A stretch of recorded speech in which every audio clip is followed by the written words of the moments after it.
बिस्मिल्लाहिर्रहमानिर्रहीम। नाज़रीन सामने अस्सलाम वालेकुम। आज हमारा मौजू है कि हम सब्ज़ियाँ या फ़्रूट बाज़ार से लेते हैं तो उनको हम कैसे साफ़ करें, साफ़ करके इस्तेमाल करें। तो क्योंकि हम बाज़ार से जो सब्ज़ियाँ और फ़्रूट लेते हैं, एक तो वो आम तौर पर उस पर स्प्रे शुदा होती हैं, स्प्रे क्या होता है।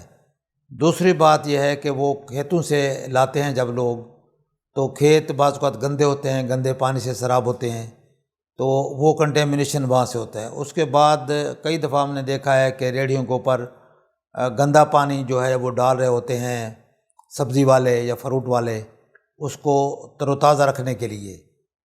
पानी जो डाल रहे होते हैं वो साफ़ नहीं होता, वो कहीं से भी उठा ले लेते हैं पानी और उसके पास डालते हैं सब्ज़ी के ऊपर या फलों के ऊपर, ताकि वो खुश्क ना हो जाए, उनका वज़न कम ना हो जाए और तरोताज़ा रहें।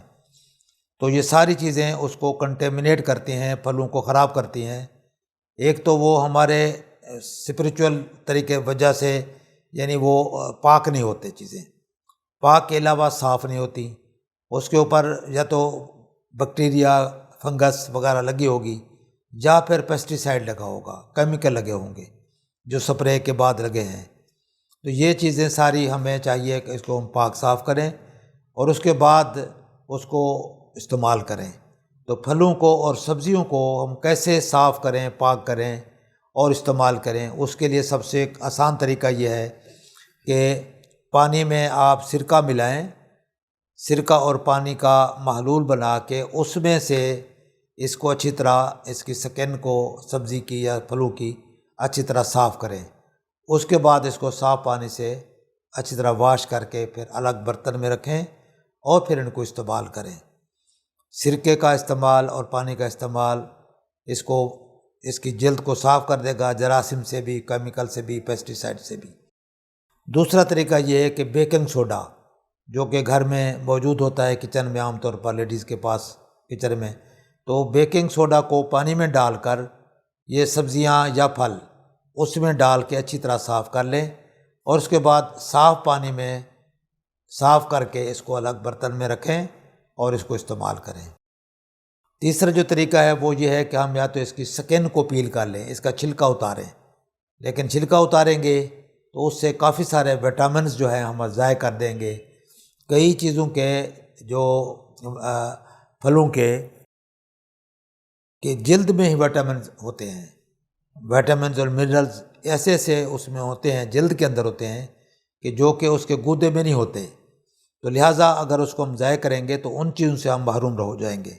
लेकिन ये भी एक तरीका है कि आप जल्द को उतार लेते हैं तो कम अज़ कम उसको पाक साफ़ तो कर लेंगे ना, यानी पाक तो नहीं, साफ़ तो हो जाएगा, पेस्टिसाइड उतर जाएंगे, केमिकल उतर जाएंगे, आप सेहत के हिसाब से सेफ़ हो जाएंगे। इसके अलावा आपके पास सोडा ये नहीं है, बेकिंग पाउडर नहीं है, सिरका नहीं है, तो सादा तरीका यह है कि आप पानी में नमक मिलाएं, छोटे बड़े टब में नमक मिलाकर उसका महलूल तैयार करके उसमें वॉश करें। उसमें अच्छी तरह वॉश करने के बाद साफ़ पानी से धो के इसको इस्तेमाल करेंगे तो काफ़ी हद तक ये आपके फल और सब्ज़ियाँ साफ़ और पाक हो जाएंगी। तो इसके अलावा जो अहम तरीका है कि आप ऑर्गेनिक फूड्स और सब्ज़ियाँ ऑर्गेनिक यूज़ करें। लेकिन अभी ऑर्गेनिक का पाकिस्तान में रिवाज कम है, वो हमें मिलेंगी नहीं। ऑर्गेनिक से मुराद ये है कि आपकी सब्ज़ियाँ या फल हैं, उनको कोई खाद, उनको कोई फर्टिलाइज़र वगैरह उस पर इस्तेमाल नहीं हुआ, कोई उस पर पेस्टिसाइड का इस्तेमाल नहीं हुआ। लेकिन हमारे यहाँ तो अभी धड़ाधड़ खाद भी इस्तेमाल हो रही है और कीड़े मार दवाइयों का इस्तेमाल, पेस्टिसाइड का इस्तेमाल भी धड़ाधड़ हो रहा है। उसके अलावा हमारे पास तो चॉइस बहुत कम है। लेकिन अभी कुछ शऊर पैदा हो रहा है, कुछ फार्मर्स अब ऑर्गेनिक फूड्स पैदा कर रहे हैं, सब्जियां कर रहे हैं, फल कर रहे हैं। तो अगर हमें ऑर्गेनिक फूड्स मिलती हैं, ऑर्गेनिक फ्रूट्स मिलते हैं, ऑर्गेनिक सब्जियां मिल जाती हैं, तो उनको प्रेफर करें, उनको प्रमोट करें, ताकि ये ट्रेंड बने और ऐसी सब्जियां और फल हमें मिलें जिस पे पेस्टिसाइड का इस्तेमाल ना हो और इसमें केमिकल्स का और खादों का इस्तेमाल ना हो। तो इस तरीके से अगर वो चीज़ें हमें मिल जाती हैं तो वो प्योर होंगी, नेचुरल होंगी और उनकी सेहत बेनिफिट्स भी, हेल्थ बेनिफिट भी ज़्यादा हैं और वो सेहत के लिए मुफीद हैं اور اس کے جو سائیڈ افیکٹ ہیں اور نقصانات ہیں وہ بھی نہیں ہوں گے۔